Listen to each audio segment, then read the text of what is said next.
Hello everyone. In this lecture we are going to discuss about pathology of diseases involving central nervous system and eye.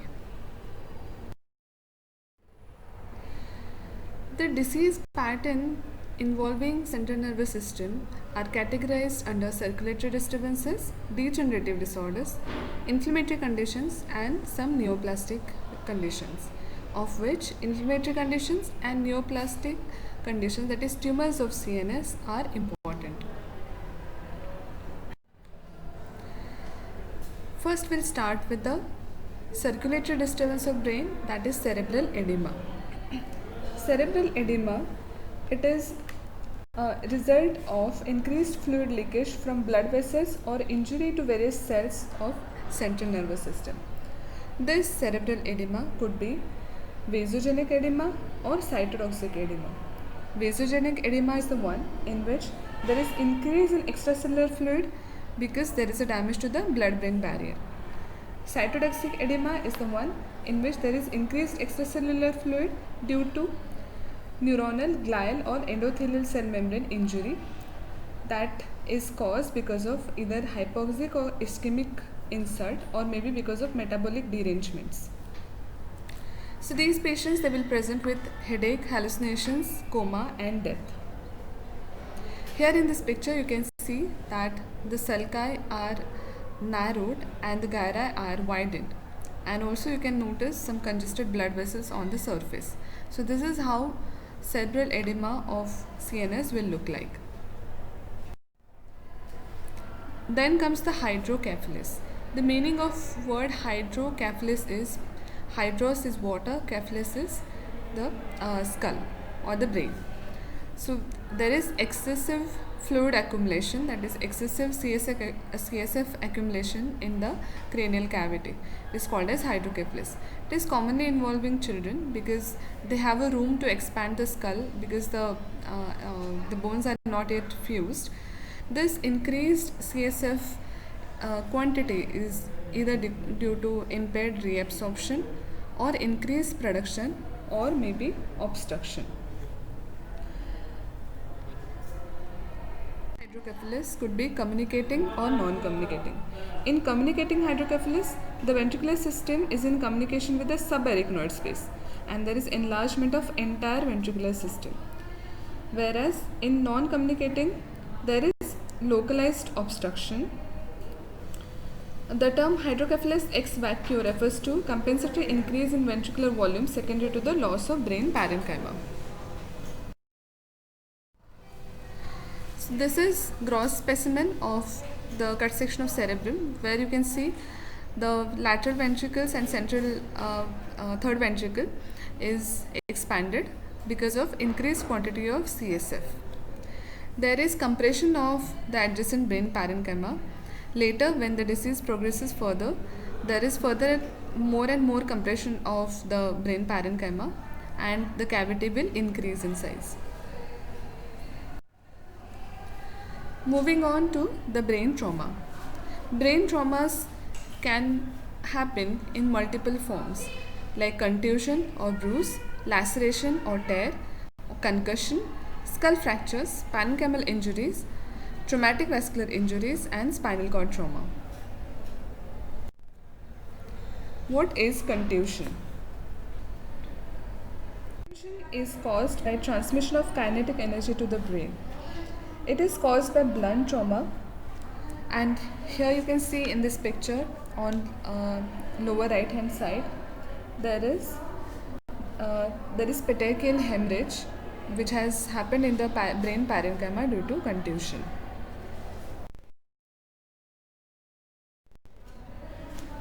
Then moving on to hematomas and hemorrhage.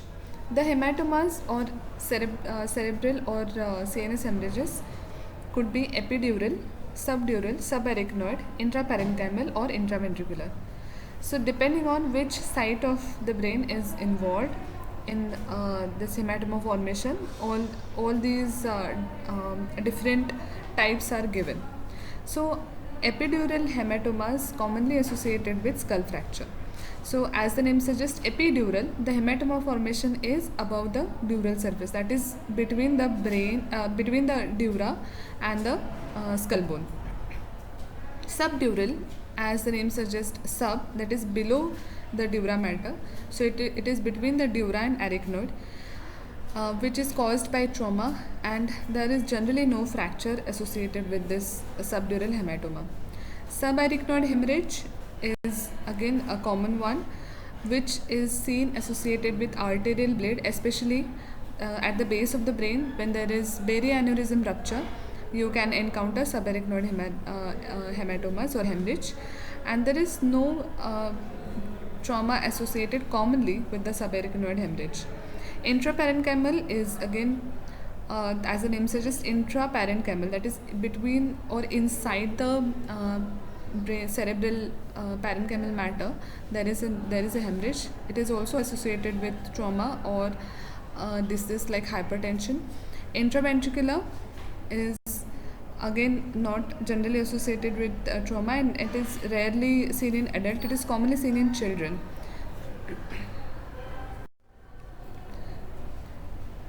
Here in this picture you can see the different presentations of CNS hematomas. Subdural hematoma, as the name suggests, subdural, below the dura mater and above the arachnoid. Here in the upper left hand picture you can see that there is hematoma in subdural location. Subarachnoid, here you can see the ruptured barrier aneurysm on the upper right hand side, where at the base of the brain below the arachnoid mater there is a hemorrhage. Epidural is above the dura mater, that is between the skull bone and the dura mater, and here you can see the flattened hematoma above the dura. Intraparenchymal, on the lower right hand side you can see there is hemorrhage in the brain parenchyma. It is inside the parenchyma, so it is called as intraparenchymal. Moving on to the next infections, which are very important ones. Infection of the CNS are categorized depending on what exactly is involved by this infection. Whether these are meninges, whether there is involvement of the brain parenchyma as such, or there is combined involvement of meninges as well as the brain parenchyma. Meningitis, as the name suggests, it is inflammation of the meninges, which is the covering of the brain, which are categorized further depending on what exactly is the etiological agent. Meningitis is generally bacterial, that is more commonly it is bacteria which causes the meningitis. The common bacteria causing bacterial meningitis are E. coli and Streptococcus in neonate, H. influenzae in children, Neisseria meningitidis in adult, Streptococcal pneumoniae and Listeria in elderly patients. So all these bacteria, they cause acute pyogenic meningitis, and when they are partially treated or when it stays for a very long time, they convert itself into chronic meningitis. Apart from bacteria, the viral infections can also lead to meningitis. These generally present with presence of lymphocytes in the CSF, or there is lymphocytic infiltration in the meninges. So it is also called, the viral meningitis is also called as acute lymphocytic meningitis. The tuberculous meningitis, as the disease is a chronic disease, it presents with a chronic disease course, and we call it as chronic meningitis. Apart from these infective agents, the chemicals, toxins, some cancers can also cause meningitis. Cryptococcal meningitis, which is a fungal infection, can cause chronic meningitis. Okay, so that was about the meningitis. If the brain parenchyma as such is involved by this infection, we call it as encephalitis. This encephalitis is very commonly viral, which generally presents with aseptic or acute lymphocytic encephalitis, that is presence of lymphocytes in the brain parenchyma. It is arbovirus, HSV, CMV, varicella zoster, polio, rabies and HIV, which are commonly associated with this viral encephalitis. You can see in the Virchow-Robin space, presence of lymphocytes and macrophages. Virchow-Robin space is a space around the blood vessels, so there you will get infiltration of these cells. The The meningoencephalitis is a condition where you get combination of meningitis and encephalitis, which the etiological agent could be anything, but more commonly it is viral in nature. How does this patient present to you? What are the clinical features? First and important is fever, then severe headache. Patient, because of increased intracranial pressure, patient will present with vomiting, convulsions, drowsiness, stupor, and coma. These patients, they have a very specific sign, Kernig sign. They present with a Kernig sign. What is Kernig sign? It is the neck stiffness or rigidity. If you ask the patient to flex the neck with knees in a flexed position, the patient will complain of the neck stiffness. So that is the sign called as Kernig sign, which favors the clinical diagnosis of meningitis. Depending on the etiological agent, the meningitis is classified into acute pyogenic, which is bacterial meningitis, acute lymphocytic, which is a viral meningitis, and chronic, caused either because of tuberculosis or maybe because of cryptococcus. So there is difference between various characteristics, and depending on that, you can have a differential diagnosis of whatever is the etiological agent. Grossly, as you know, CSF is clear and colorless. It looks just like water. But when it is acute pyogenic meningitis, it is cloudy and purulent. In acute lymphocytic meningitis, it is clear or slightly turbid. Whereas in chronic meningitis, it could be clear or it could show you characteristic cobweb formation, which is associated with tuberculosis. Or it can show you little turbidity depending on the cellularity of the CSF. The pressure of CSF, that is the opening pressure of CSF, normally it is 60 to 150 millimeter of water, but it is highly increased in chronic meningitis, whereas it is moderately increased in acute pyogenic as well as acute lymphocytic meningitis. Presence of cells in CSF are very important. Depending on what cells are present in the CSF, we can have an idea what exactly is the etiological agent. It is neutrophils which are present in the acute pyogenic meningitis, because as you know, to fight the bacteria, it is the neutrophil which has an important role. So in bacterial meningitis, the neutrophils will be increased in the CSF. Similarly, in lymphocytic, as the name suggests, acute lymphocytic or viral meningitis, it is lymphocytes which will increase to fight the viral infection. So you will get a range of 10 to 100 lymphocytes per microliter of CSF. In chronic meningitis, as it is there since a very long time, you will see about 100 to 1000 lymphocytes per microliter. The proteins are increased because of presence of immunoglobulins, or the cells are highly raised in acute lymphocytic or chronic meningitis, whereas it is severely raised in acute pyogenic meningitis. The glucose is utilized by the bacteria present in the pyogenic meningitis, so it is markedly reduced in case of pyogenic meningitis, whereas it is normal to slightly reduced in acute lymphocytic meningitis and chronic meningitis. The microbiological study will show you presence of the causative bacteria on Gram stain in acute pyogenic meningitis, whereas it is sterile because you cannot culture viruses on routine culture, so you will see it as sterile CSF in acute lymphocytic meningitis.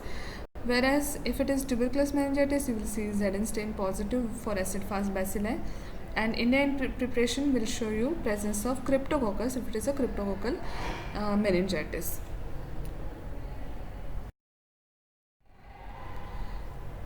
This is the gross specimen of the meningitis. Here you can see the brain is covered with meninges, and meninges are showing you presence of exudate. Okay. On the right hand side, on the external surface, on the convex surface of the cerebrum, you can see it is covered with with meninges, and it is showing exudate.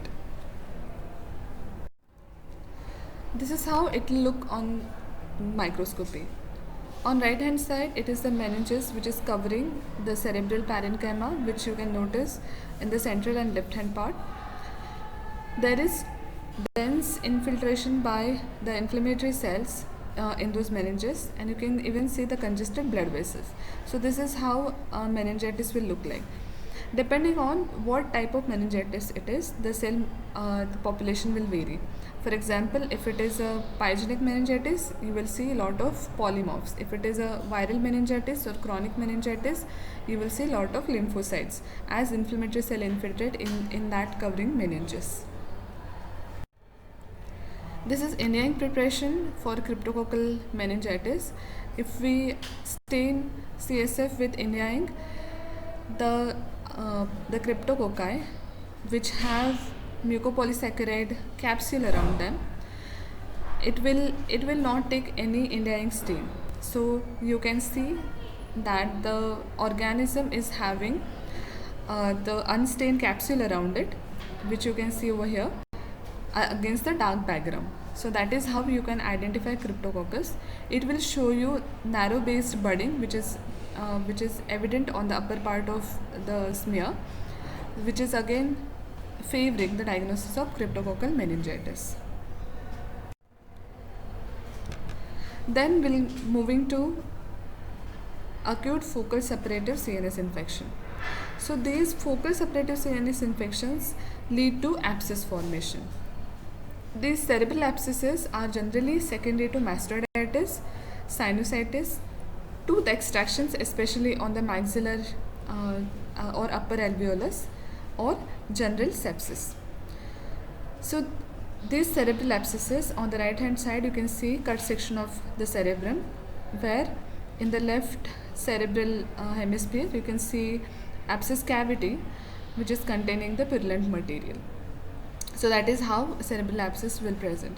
Apart from cerebral abscess, you can even get subdural empyema or extradural abscess. So depending on where exactly is the abscess cavity situated, you can name them. The CNS involvement may also take the form of one or more circumscribed intraparenchymal masses, which are also called as tuberculomas, which may be associated with overlying meningitis. The tuberculoma can be of variable sizes, like how we can see here in this picture. The left hemisphere is showing a well circumscribed mass, which is a tuberculoma. They may show the central area of caseous necrosis, which on microscopy will show you caseous necrosis surrounded by granulomas, and sometimes calcification can be seen in inactive lesions.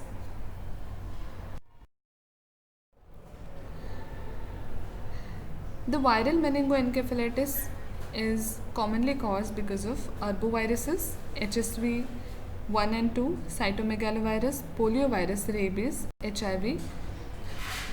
There is progressive multifocal leukoencephalopathy and subacute sclerosing panencephalitis, which is caused by measles. So these viruses, they generally affect not just meninges but also the underlying brain parenchyma or cerebral parenchyma. So they combine present with meningoencephalitis. So here you can see in this picture the viral encephalitis, where there is lymphocytic cuffing present around the blood vessels in the virtual space, and there is also a little bit infiltration of lymphocyte in the brain parenchyma. In the lower portion also you can see in the center there is a blood vessel, and there is perivascular or around the blood vessel you can see there is lymphocytic cuffing. And this is happening inside the brain parenchyma, inside the cerebrum, so it is encephalitis. Rabies is a disease which is transmitted to human by bite of rabid animals, as you all know, commonly by a rabid dog. So here in this case, on gross examination, brain will show you edema and vascular congestion, and microscopically there will be widespread neuronal degeneration and inflammatory reaction, especially in the brainstem, and presence of these Negri bodies, which are shown over here. These Negri bodies are pathognomic for rabies. These are cytoplasmic round to oval eosinophilic inclusions that can be found in pyramidal neurons of hippocampus and Purkinje cells of cerebellum. So these at this site there is not much of inflammation seen. One is cytomegalovirus infection, which is commonly seen in fetus or in immunocompromised individuals. So in these patients, especially in the fetus, they present with periventricular necrosis because of cytomegalovirus infections. So these individuals on biopsy will show you presence of these CMV inclusions inside the nucleus of the cell. So these infections tend to localize in periventricular subependymal region of the brain, where it results in severe hemorrhagic necrotizing ventricular encephalitis and choroid plexus inflammation, that is choroid plexitis.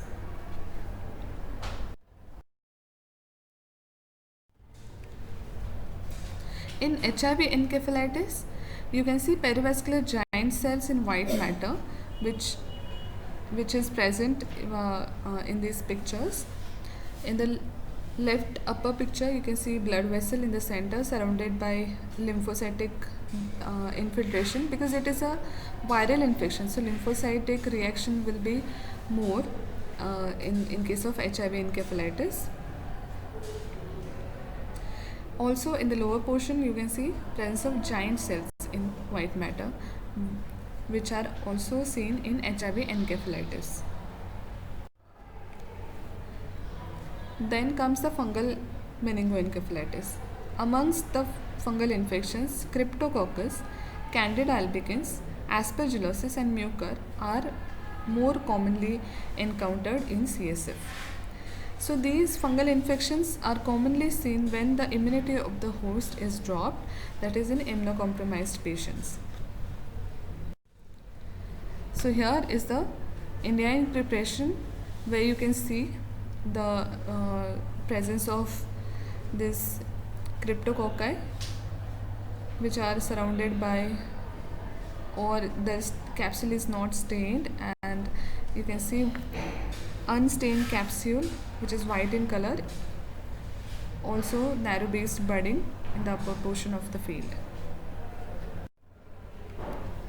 Apart from these common infections, there are some other infections which are also encountered in case of CNS, like malaria, toxoplasmosis, especially in HIV. It is the toxoplasmosis is commonly encountered. Amoebiasis, trypanosoma, also called as sleeping sickness, and even hydatid cyst, which is caused because of Echinococcus granulosus. Moving on to degenerative disorders, first is the Alzheimer's disease. It is the commonest cause of dementia. Okay? A lot of patients with dementia has Alzheimer's disease. It can be sporadic, it can be familial, but about only 5 to 10% cases are familial, so majority of the patients are sporadic. It generally presents with grey matter or cortical atrophy. Characteristically, these brains, they have extraneuronal neuritic plaques, which you can identify on microscopy, along with neurofibrillary tangles, which are intraneuronals. Okay, so neuritic plaques are extraneuronal, whereas neurofibrillary tangles are present inside the neuron or intraneuronal. These deposits are amyloid in nature. So in the chapter amyloidosis also you had studied that Alzheimer's disease is also a disease in which there is amyloid deposition. Here in this picture you can see the plaques and tangles of beta amyloid in Alzheimer's disease, which are focused with these arrowheads. These are the neuritic plaques which are stained with anti-beta amyloid immunostain. So you can see them as brown bodies on the left hand side. These are the amyloid deposits which are stained brown in case of with the help of IHC. The Congo red stain is the special stain for amyloid, as you all know, which is giving a reddish color to the amyloid, which gives apple green birefringence under the polarized microscopy. Then comes the Parkinson's. Parkinson's disease is happening because of inadequate dopamine. So you will see that substantia nigra is losing its dark color because of inadequate dopamine. So normal brainstem is seen on the right side where the substantia nigra is normal, whereas on the left side the substantia nigra is pale, which is happening in Parkinson's disease. CNS tumors generally present with headache, which may be of high severity, projectile vomiting due to increased intracranial pressure, mental changes and motor problem depending on the site of the tumor, seizures, and symptoms associated with increased intracranial tension like visual problems associated with papilledema, and any localizing CNS abnormality. These tumors are diagnosed with such kind of history and physical examination along with neurological examination. Lumbar puncture can be done, including cytology for tumor cells and imaging like CT, MRI, brain angiography, and stereotactic biopsy can establish the diagnosis of CNS tumors. CNS tumors are classified into mainly the gliomas, neuronal embryonal tumors, meningiomas, nerve sheath tumors, other tumors like other primary tumors like hemangioendotheliomas, lymphomas, some miscellaneous tumors, and metastatic tumors. The gliomas could be astrocytomas, oligodendrogliomas, ependymomas, and choroid plexus tumors. The astrocytomas are graded depending on its cellularity, mitosis, malignant behavior from grade 1 to 4. Grade 4 astrocytomas are also called as glioblastoma multiforme. Neuronal tumors like neuroblastomas, neurocytomas, and other can be seen in CNS. Embryonal tumors like medulloblastomas. The meningeal tumors are meningiomas. Nerve sheath tumors could be benign like neurofibroma or neurolemoma, and malignant are the malignant peripheral nerve sheath tumors. Other primary tumors like hemangioendotheliomas or germ cell tumors can be encountered in CNS. Lymphomas, miscellaneous tumors like craniopharyngioma, melanoma, pituitary tumors, and metastatic tumors. This gliomas could be low grade or high grade.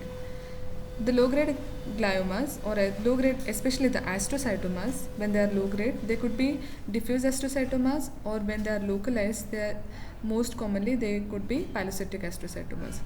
On gross examination or on imaging, you can see that diffuse astrocytomas are, as the name suggests, diffuse. They are infiltrating the adjacent brain parenchyma and they have a grayish cut surface.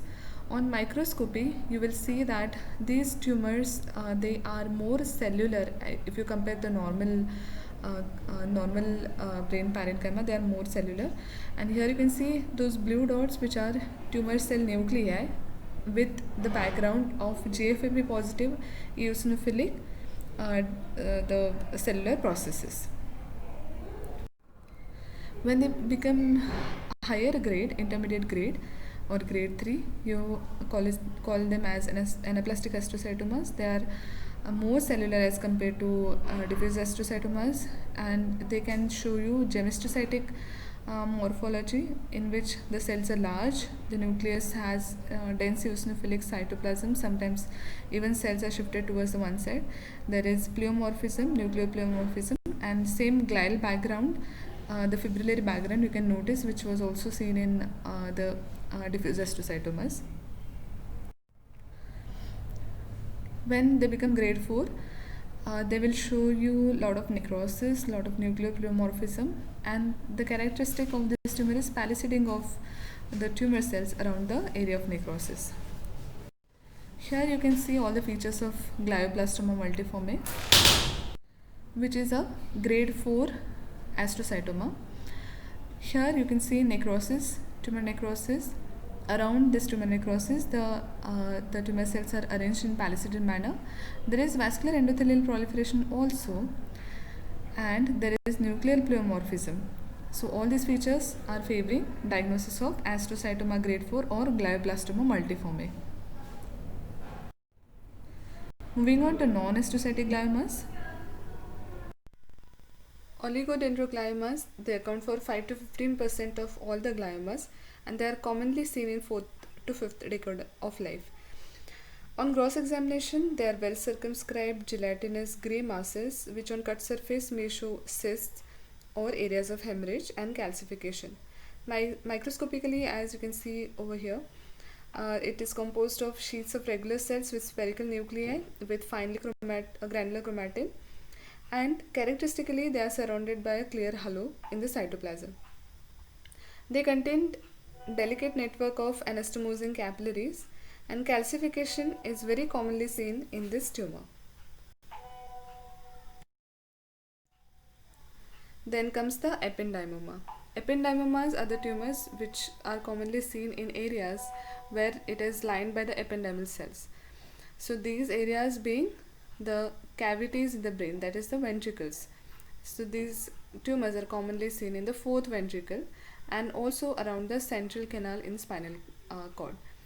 So as you can see over here, the ependymal cells, these are round oval cells, and in between the nuclei you can see neurofibrillary material, and they are arranged in the form of canals or rosettes. These are called as ependymal canal.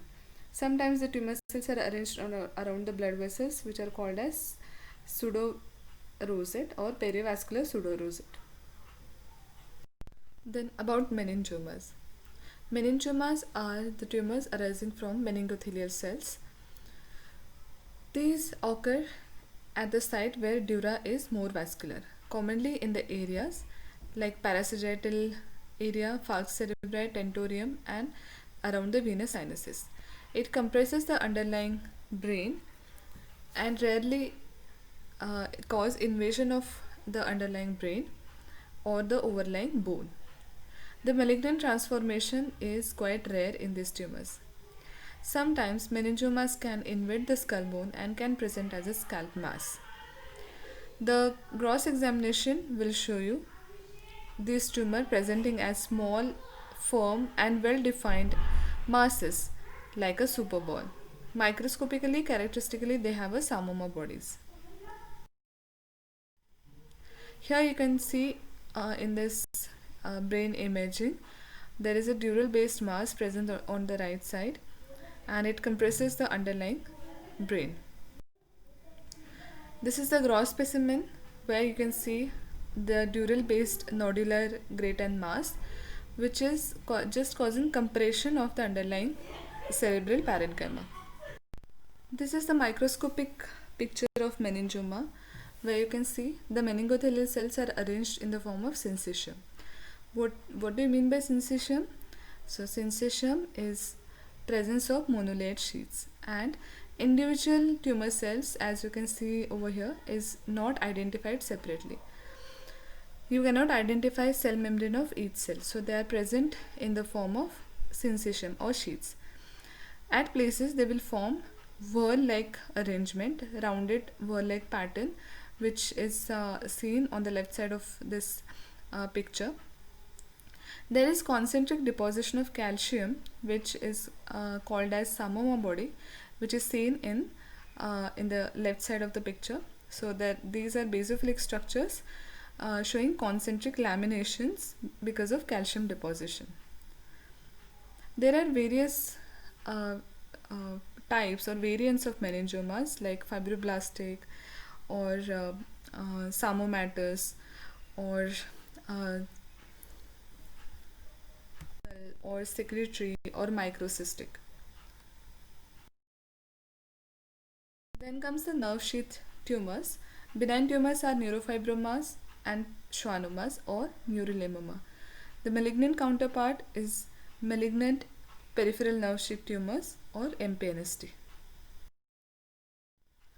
The neurofibromas, generally they are solitary, fusiform and ill-circumscribed tumors.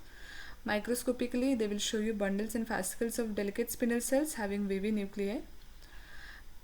There are areas of loose myxoid matrix in which these fascicles are set into. IHC will show you positivity for EMA and S100. And because they are not very circumscribed tumors, excision is difficult and they recur very commonly after excision. This is the microscopic picture of neurofibroma, where you can see the skin with epidermis, and there is a tumor which is not very circumscribed, which is present in lower dermis and the subcutaneous tissue. It is showing you fascicles of spindle shaped cells with wavy nuclei with myxoid stroma. Neurofibromatosis is associated with a genetic disorder called von Recklinghausen's disease, in which you can see multiple cutaneous neurofibromas. These patients can also show you presence of cafe au lait spots, which are pigmented skin lesions, and pigmented iris hamartomas. It is of two types. Type 1 is associated with mutation in chromosome number 17 and type 2 is associated with mutation in chromosome number 22. Plexiform neurofibromas are the ones which are multiple or confluent swellings along the length of the nerve. They can occur in younger individuals, and these are very common to turn into malignant tumor, that is MPNST, at an early age as compared to patients without von Recklinghausen disease. Other familial tumor syndromes are tuberous sclerosis, which are presenting with CNS and somatic hamartomas, and von Hippel-Lindau disease or VHL syndrome, which show you CNS hemangioblastomas, especially cerebellar, and other tumors like renal cell carcinoma and angiomyolipoma. The neurofibromatosis is again of two types. Neurofibromatosis 1 will show you multiple neurofibromas and gliomas, whereas schwannomas, multiple schwannomas and meningiomas are common in neurofibromatosis type 2. Moving on to schwannoma. Schwannomas can be seen arising from both cranial and spinal nerve roots. When they arise from 8th cranial nerve, they are called as acoustic neuroma and they are present in the internal auditory canal. The spinal canal can also show presence of this tumor, which are generally intradural but extramedullary. Peripheral region, they can also show presence of this tumor or incidence of this tumor in the form of solitary nodule which is eccentrically attached to the nerve. It can be seen arising from any motor, sensory or autonomic nerve. You can get multiple tumors in von Recklinghausen disease. Grossly, these tumors are encapsulated as against the neurofibromas, which are poorly circumscribed or infiltrative. The tumor could be solid or cystic and it causes eccentric enlargement of nerve. Microscopically, it will form by spindle cells forming whorls. There are two areas, compact or cellular Antony A areas, which show typical presence of Wernicke bodies, and Antony B area, which are loose ones. You can also notice degenerative changes like hemorrhage with collection of hemosiderophages, lipophages, cystic change and hyalinized vessel. These tumors are typically S100 positive on IHC. Here is a microscopic picture of schwannoma, where you can see on the left hand side the cellular Antony A area and hypocellular Antony B area. So there is variable mixture of this Antony A and Antony B areas in this tumor. In the cellular areas, you can see that the tumor cells are arranged in a palisaded manner around the central eosinophilic structure. These are called as Wernicke bodies, which is a characteristic of schwannoma. Then comes the retinoblastoma. It is the commonest intraocular malignant tumor in children, generally presenting before the age of 3 years. And it can even present as a congenital tumor. More than 60% are sporadic, but familial retinoblastoma is also quite common. It is transmitted as autosomal dominant trait by RB gene, which is located on chromosome number 13. So what other tumor is transmitted by RB gene? Yes, it is osteogenic sarcoma. Retinoblastoma can be present as an endophytic or exophytic mass, and these patients, especially the familial retinoblastomas, they can develop secondary malignancy, particularly osteogenic sarcomas. These children, they present with white pupillary reflex because the presence of tumor inside the ocular in the intraocular region, and this is called as leukocoria or white pupillary reflex. On CT scan, you can see there is intraocular mass on the left hand side, and there is a calcification, which is again characteristic of retinoblastoma. On histology, the tumor could be differentiated or poorly differentiated. In poorly differentiated, you can see that it is showing just sheet of the round blue cells. When it forms rosette-like structures, these are called as flexor intestinal rosette, and it is because the tumor is showing differentiation. Flexor intestinal rosette, they present the photoreceptor differentiation. As you can see, the tumor cells are small rounded cells. They have a hyperchromatic nuclei and very inconspicuous nucleoli. So this tumor is more of a blue looking tumor. Focal zones of dystrophic calcification are again characteristic of retinoblastoma. Along with this, you can see large areas of necrosis, typically found in relatively avascular areas. So around the blood vessel, there are more viable areas, and as you go away from the blood vessel, you will see a lot of necrosis. Tumors tend to spread to the brain or bone marrow and rarely to the lungs. Prognosis largely depends on the extraocular extension.